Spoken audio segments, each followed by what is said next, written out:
성도 여러분들 진심으로 환영합니다. 오늘 말씀을 보시는데요. 이제 누가복음 한번 피도록 하겠습니다. 오늘 말씀은 누가복음 2장 13절부터 14절 한번 보도록 하겠습니다. PPT가 안 뜨는데 혹시 띄워주실 수 있을까요? 네.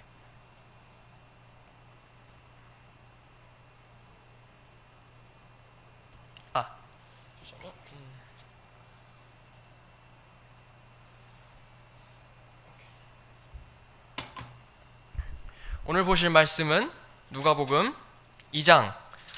그래도 저희가 크리스마스는 지키지 않지만 그래도 성육신, 예수 그리스도의 성육신에 관해서는 늘 우리가 마음속에 새겨야만 합니다. 고로 누가복음 2장 13절 14절을 보면서 오늘 성경 공부를 시작하길 원합니다. 제가 읽도록 하겠습니다. 갑자기 하늘의 군대의 무리가 그 천사와 함께 하며 하나님을 찬양하여 이르되 가장 높은 곳에서는 하나님께 영광이요 땅에서는 평화와 사람들을 향한 선하신 뜻이로다 하니라 라고 되어 있습니다. 이 말씀을 위해 잠시 기도하도록 하겠습니다. 전능하신 주 하나님, 오늘도 우리를 보호하셔서 이 예배를 드리는 자리에 인도하여 주시니 감사합니다. 주님, 외적으로는 코로나 바이러스로 어려운 중에 있습니다. 많은 사람들이 감염되어 있고 많은 사람들이 확진으로 인하여 결국 교회에 발을 못 들이는 그러한 상황에 놓였습니다. 주님, 그럼에도 각자가 맡은 자리에서 그리고 각자가 있는 자리에서 주의 말씀을 듣기 원하오니 각자가 마음을 예비하여 주님께 나온 자들에게는 주님께서 또한 오늘 말씀을 통하여서 또 은혜를 주시길 구하오며 주 예수 그리스도 이름으로 기도합니다. 아멘. 시간이 흐르고 이제 12월도 거의 절반쯤 지나갔습니다. 연말이고 하다 보니 거리를 지나면 크리스마스에 걸맞게 거대한 크리스마스 트리가 세워진 것을 볼 수 있고 또 그 주변에 널린 갖가지 장식들과 혹은 반짝이들이 분위기를 내주면서 지나가는 사람에게 볼거리를 제공하는 것도 보게 됩니다. 근처 센트럴파크만 가도 그런 분위기가 물씬 풍기더라고요. 이 분위기에 그리스도인은 어떻게 보낼까요? 알 사람들은 다 아시겠지만 크리스마스 12월 25일은 예수님의 탄생일이 결코 아닙니다. 어디까지나 이교도 풍습에서 가져온 문화일 뿐 기독교와는 일절 상관이 없습니다. 그러나 미국의 근본주의 독립침례교회들은 이러한 배경을 다 알고도 크리스마스 시즌을 어떻게든 잘 사용해 보려고 합니다. 미국에선 대부분 12월 둘째 주 내로, 첫째 주, 둘째 주 내로 여러 가지 이벤트들을 준비하고 그리고 12월 25일에는 가족들끼리 좋은 시간을 보내라고 아무런 예배나 행사를 가지지 않습니다. 아무튼 미국 독립침례교회에선 12월 초에 복음전도 차원에서 설교 말씀을 전달하는데 주로 그리스도의 초림, 처음 나타나심, 그리고 처녀탄생, 그리고 그리스도의 성육신 등 그런 초점에서 말씀을 선포합니다. 물론 올해는 코로나 바이러스로 다 무산되었겠지만 어쨌든 저 또한 마찬가지로 예수 그리스도의 오심이라는 초점에서 오늘 본문 말씀을 여러분들과 함께 나누길 원합니다.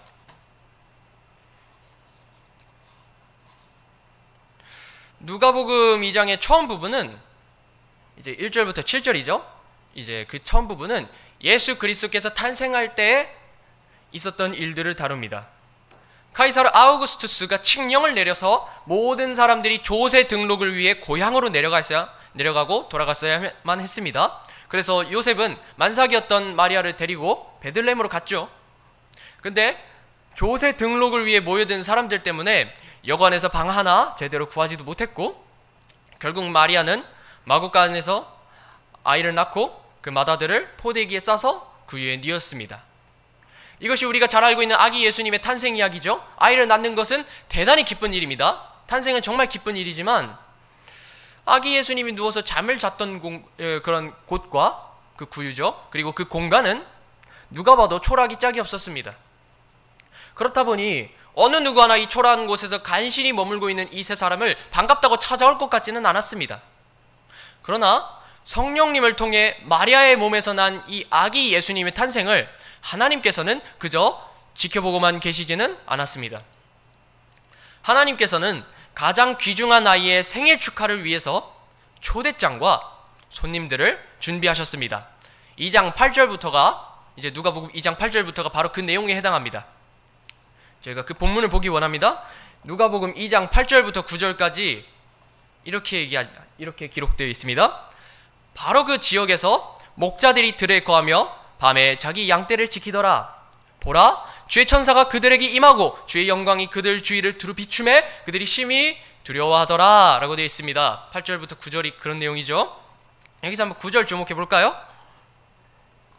9절 한번 주목해 주셨으면 좋겠습니다. 목자들에게 나타난 자가 바로 주의 천사라고 했는데, 단수 형태로 나오는 주의 천사와는 단수 형태입니다. 저게 단수 형태로 나오는 저 주의 천사는 대부분이 어떻게 해석이 되냐면요, 인간의 몸을 입지 않으신 상태로 나타나신 그리스도를 의미합니다.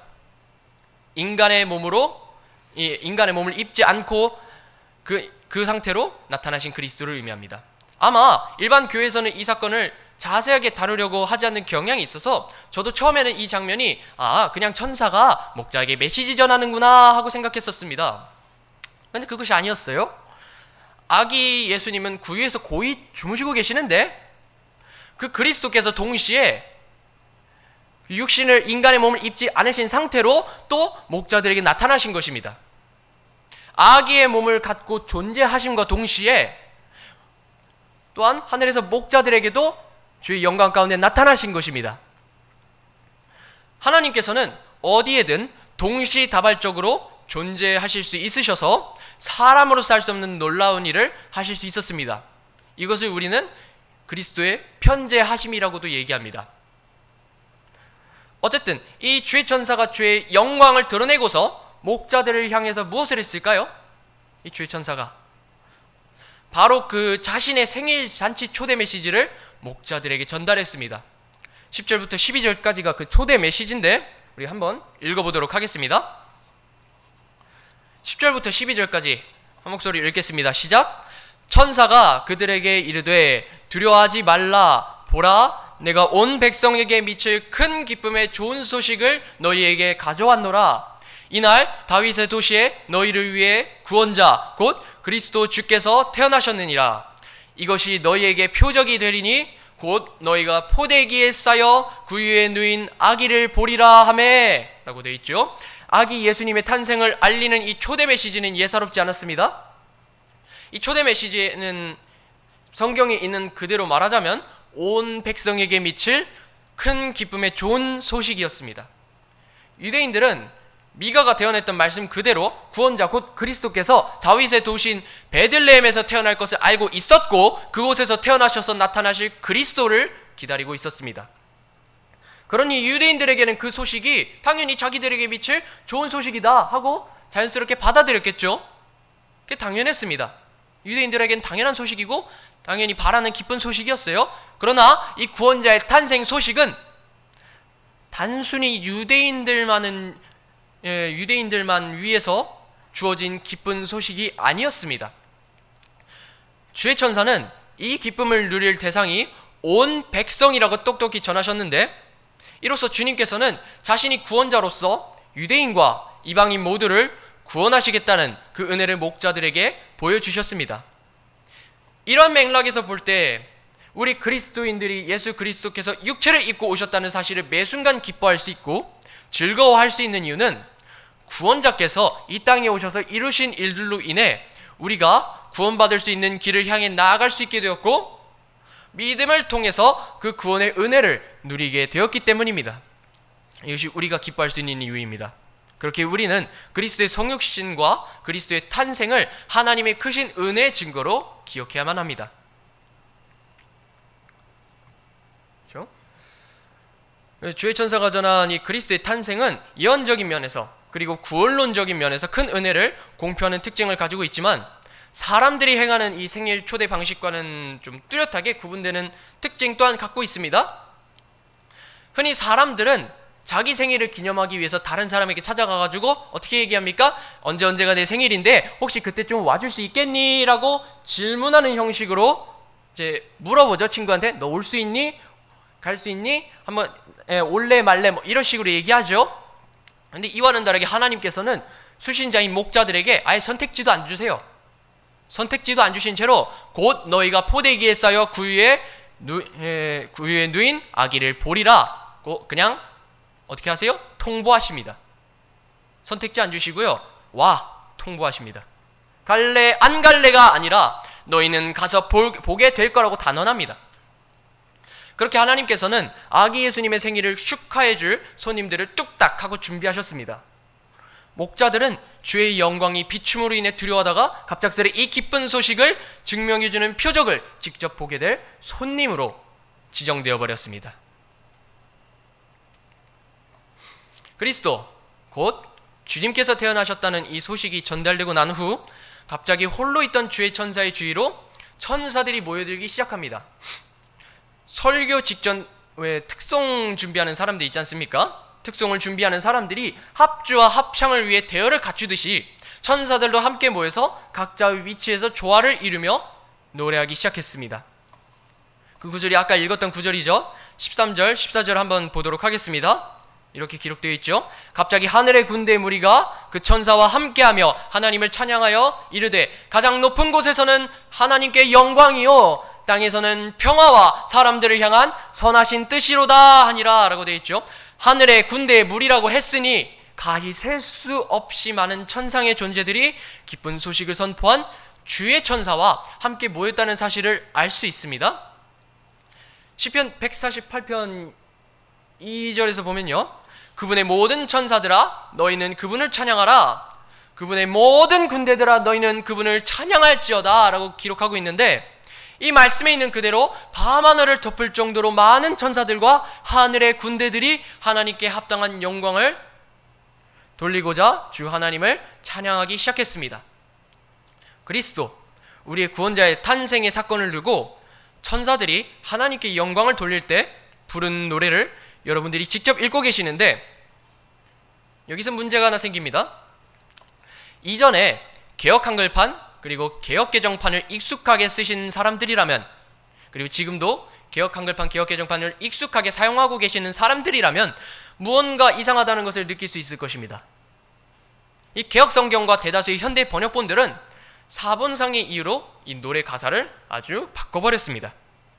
그래서 아마 개역 개정판을 보면 이렇게 나와 있을 것입니다. 밑에 보시면 나와 있죠. 지극히 높은 곳에서는 하나님께 영광이요 땅에서는 하나님이 기뻐하신 사람들 중에 평화로다 라고 되어 있습니다. 만일 일반 교회에서 이거 구절이 다릅니다, 뭔가가 잘못되었습니다 라고 문제를 설명하잖아요. 그럼 어떻게 될 거냐면 뭐 성탄 예배 잘 드리면 됐지 뭘 그렇게 따지고 그러냐 하면서 그냥 이러한 변화의 차이를 대수롭지 않게 여길 것입니다. 그러나 우리는 이 차이가 꽤 심각하다고 인식해야만 합니다. 천사들이 이렇게 불렀던 노래는 하나님을 높이면서 또 하나님을 찬양하는 노래이기 때문에 이 노래 가사가 바뀌는 것을 우리는 쉽게 용납해서는 안 되는 것입니다. 이게 그냥 사람 자신들이 부르는 노래도 아니고 하나님께 드리는 노래이기 때문이죠. 그리고 요즘 들어 이제 음악에 관한 저작권법이 강화돼서 마구잡이로 남의 음악을 갖다 쓰다가 저작권 침해로 불이익을 당하는 사례가 종종 나옵니다. 요즘도 유튜브 업로드하는 것도 힘든 이유가 이 음악을 선택해야 되는데 음악을 가지고 어떤 음악을 사용하면은 저작권법에 걸리고 막 문제가 생겨요. 그래서 이제 소TV 유튜브를 만들 때도 그런 문제 때문에 이제 음악 저작권 때문에 골치 아파하는데, 우리 세상도 이런데 이제 이런 분위기죠. 세상도 이런 분위기인데 천사들이 불렀던 그 노래 가사를 잘 갖다 기록하지는 못할 망정 가사를 바꿔버리는데 과연 하나님께서 너그러이 용납하시겠습니까? 아마 그럴 일 없을 것입니다. 결코 그럴 일 없을 것입니다. 우리가 성경 공부와 예배에 있어 공통적으로 사용하고 있는 이 킹제임스 성경이 제시한 본문 그대로 누가복음 2장 14절을 제대로 살펴볼 필요가 있습니다. 왜냐하면 이 천사들의 노래는 그리스도께서 육체를 입고 나타나신 사건이, 그리스도께서 육체를 입고 태어나신 그 사건이 복음적인 측면에서나 교리적인 측면에서나 매우 중요한 구절이기 때문입니다.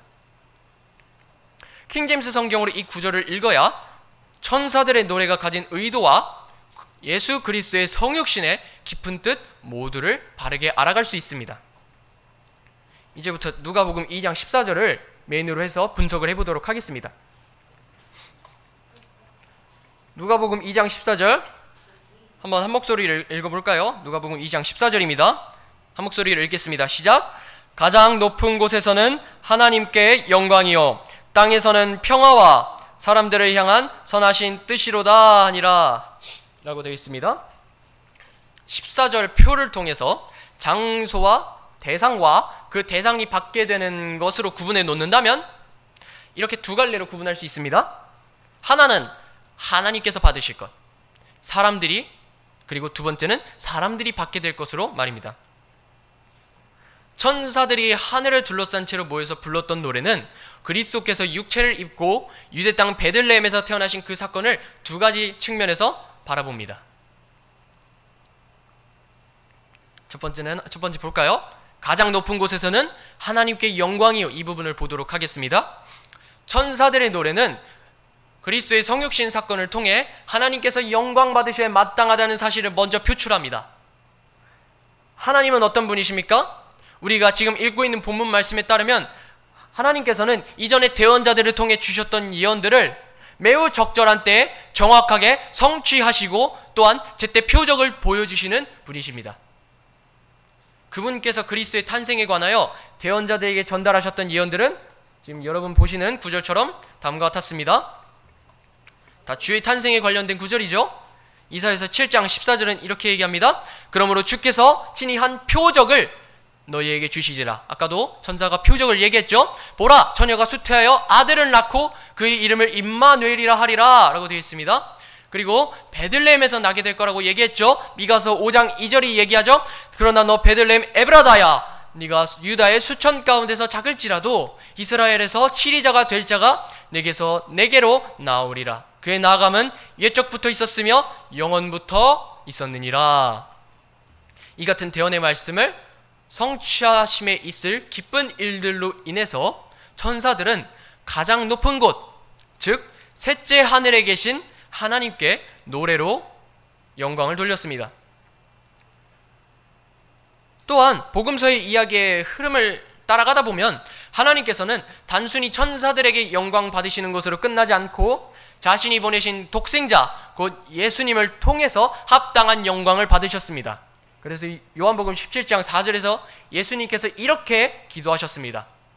내가 아버지를 땅에서 영화롭게 하였사오니 곧 내가 아버지께서 내게 하라고 주신 일을 끝마쳤나이다.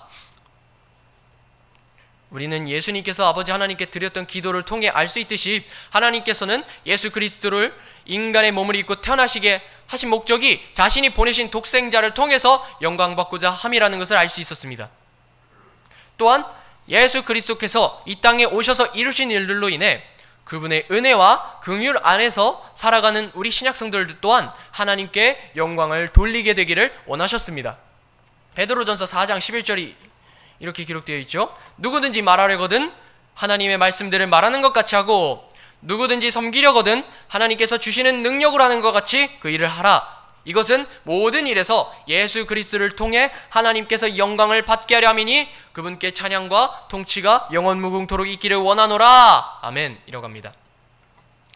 고로 이 같은 말씀들이 신약 성도들이 해야 할 것이 무엇인지를 정확하게 가르쳐 줍니다. 우리는 예수 그리스도께서 이 땅에 오셔서 이루신 큰 은혜를 기억하고 그 은혜의 복음을 전달함으로써 가장 높은 곳에 계신 하늘의 하나님께 영광을 돌리고 영화롭게 하는데 힘을 써야 합니다. 또한 그분께 경배하며 찬송하고 그분의 힘을 의지하여 하나님께서 기뻐하시는 일들을 함으로써 우리 안에 계신 예수 그리스도께도 합당한 영광을 드리는 자로서 영적으로 성숙하게 자라가야 합니다. 그것이 우리가 첫 번째에서 볼 수 있는 영적인 교훈입니다. 두 번째는 땅에서는 평화입니다. 여기서 누군가 이렇게 질문할 수도 있습니다. 아니, 예수님이 오셨는데도 평화는커녕 지금도 코로나 바이러스로 온 나라가 아수라장이 됐는데요? 라고 할 법도 합니다. 실제로 땅에 지금 평화는커녕 지금 질병 하나도 못 잡고 있죠? 틀린 말이 아닙니다. 그렇지만 무턱대고 성경이 틀렸다고 할 것이 아니라 이 부분을 해석할 때는 교리적으로 두 가지 측면이 있다는 것을 파악하셔야 합니다. 땅에서는 평화, 이것 두 가지로 보셔야 되는데 1차적으로는 종말론적인 관점에서 보셔야만 합니다. 실제적으로 예수님께서 이 땅에 오시는 목적이 이 땅에 평화를 주기 위한 것은 맞습니다. 단 이 또한 주님께서 하신 말씀, 예언의 말씀 그대로가 성취되었을 때야 실현될 일입니다. 이사야서 9장 6절이 이렇게 얘기하죠. 앞으로 오실 메시아 그리스도를 이렇게 얘기합니다. 이는 한 아이가 우리에게 태어났고 한 아들을 우리에게 주셨는데 그의 어깨는 정권이 놓이고 그의 이름은 놀라우시니 조언자, 강하신 하나님, 영존하는 아버지, 마지막에 뭐라 그럽니까? 평화의 통치자라 할 것이기 때문이라 라 기록되어 있습니다. 예수님께서 평화의 통치자로서 오셔야 이 땅에 실제적으로 평화가 올 것입니다. 그러나 진짜 왕으로서 이 땅을 직접적으로 다스리기 전에 다음과 같은 예언의 성취도 이루어져야만 합니다. 이사야서 2장 4절이죠. 읽겠습니다. 그가 민족들 가운데서 심판하며 많은 백성들을 꾸짖으리니 그들이 자기들의 칼을 쳐서 보습을 만들고 자기들의 창을 쳐서 가지치는 낫을 만들리라. 민족이 민족을 치려고 칼을 들지 아니하고 그들이 다시는 전쟁을 배우지 아니하리라 라고 되어 있어요. 물론 같은 이사야서에서 평화의 통치자로 오실 예수 그리스도께서는 백성들을 위로하시고 치유하시기도 하셨고 지상사역 때 그렇게 하셨죠. 앞으로도 또 그렇게 하시겠지만 우선 민족들이 그들의 죄로 인하여 엄하게 심판받는 일이 먼저 속행되어야만 합니다. 그러나 이 일은 아직 이루어지지 않았고 예수님께서도 인간의 육체를 입고 오셨을 때 당장 왕으로서 백성들을 당장에 심판하시려는 목적으로 오시지 않으셨습니다. 결론부터 말씀드리자면 종말론적인 관점에서 땅에서 이루어질 평화는 예수 그리스도께서 이 땅에 다시 오실 때 성취될 것입니다. 그 이전까지는 땅에서 실제적인 평화가 이루어지지 않을 것입니다. 그러나 그렇다고 절망적으로 보실 것도 없습니다. 예수 그리스도께서 인간의 몸을 입고 태어나신 뒤 이후 십자가에서 피 흘려 죽으시고 3일 후에 부활하셨던 그분의 사역을 통해서 땅에서 있을 평화를 구원론적인 측면에서도 바라보아야만 합니다. 우리는 십자가에 못 박히신 예수 그리스도를 전달하는 이 은혜의 복음을 믿고 구원을 받은 자로서 구원의 은혜에 따른 피스, 즉 평화 혹은 화평을 경험하게 되었다고 성경 기록이 증거합니다. 로마서 5장 1절 2절이 이같이 기록되어 있죠. 이같이 우리에게 말씀하고 있습니다. 그러므로 우리가 믿음으로 의롭게 되어 우리 주 예수 그리스도를 통해 하나님과의 무엇을요? 화평을 누리는도다. 화평을 누린대요. 또 우리가 그분을 통해 지금 우리가 서 있는 이 은혜 안에 믿음으로 들어감을 얻었으며 하나님의 영광의 소망을 기뻐하느니라 라고 말씀하고 있습니다. 이뿐만이 아닙니다. 이 구원의 은혜 안에서는 유대인과 이방인의 구분이 허물어졌습니다. 물론 예언적인 측면에서는 유대인과 이방인, 그리스도인을 구분해야 되지만 구원의 은혜 안에서는 이 민족의 구분이 허물어졌어요. 고로 인종을 막론하고 예수 그리스도 안에서 자유함을 얻게 되었는데 이렇게 된 이유가 무엇입니까? 그리스도 자신이 우리의 화평이기 때문입니다. 에베소서 2장 13절 14절이 이렇게 말씀하고 있죠. 한때 멀리 떨어져 있던 너희가 이제는 예수 그리스도 예수님 안에서 그리스도의 피로 가까워졌느니라. 그분은 우리의 화평이시니라. 그분께서 둘을 하나로 만드사 우리 사이의 중간 분리벽을 허무시고 라고 되어 있어요. 현재 우리는 이 같은 화평을 이 땅에서 경험하는 것으로도 만족하고 기뻐할 수 있습니다. 이 평화를 경험한 우리가 예수 그리스도의 태어나신 사건을 늘 되새기며 앞으로 평화의 통치자로서 오실 예수 그리스도께서 오시리라는 기대를 가질 수 있으면 좋겠습니다. 그것이 우리의 소망이죠. 그렇죠? 한번 마지막을 보도록 하겠습니다. 마지막 단락이죠. 마지막 단락은 무엇입니까? 같이 따라해 볼까요? 사람들을 향한 선하신 뜻.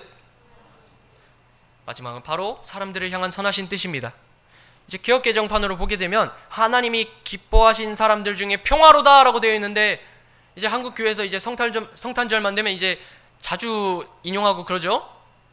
근데 당장 본문의 흐름을 볼 때 하나님이 기뻐하신 사람들이 누구를 의미하는지 곱빼기도 찾아볼 수 없습니다. 그냥 영적으로 적용할 수밖에 없고요. 이거는 칼빈주의 예정론과 관련된 구절도 아닙니다. 오히려 종교개혁자들은 오히려 킹제임스 성경 본문과 마찬가지로 저 본문을 선택을 했었어요. 근데 만약 천사들이 개역개정판에 있는 것과 같이 이렇게 난해한 노래 가사를 불렀더라면 목자들이 이거 뭔 뜻인지 알아들었겠습니까? 뭔 소리야? 하나님이 기뻐하신 사람들이 도대체 누군데? 우린 아닐 거 아니야. 그럼 우리한테 왜 이런 소식을 전한 거야? 이렇게 말할 수도 있겠죠. 그렇지만 이제 공인본문과 킹제임스 성경에서 나타난 바와 같이 사람들을 향한 선하신 뜻이 맞습니다. 왜냐하면 하나님께서는 자신의 독생자를 보내신 일은 분명히 우리가 마땅히 전해야 하는 복음이자 사람들을 향해 드러내시는 하나님의 무엇이요? 선하신 뜻이기 때문입니다. 그 하나님의 선하신 뜻이 무엇입니까? 복음 전달을 위해 가장 기초적으로 잘 알고 있는 구절이죠.